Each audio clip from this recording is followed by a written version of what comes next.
rigtig godt lide at cykle, fordi det er godt for mig selv, både fysisk og psykisk, og fordi det er rigtig godt for miljøet.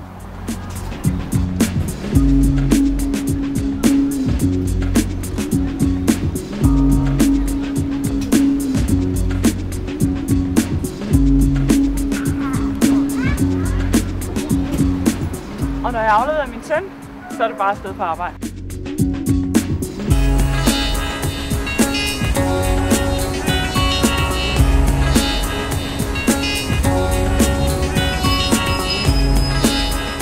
Jeg cykler lidt under 30 km om dagen.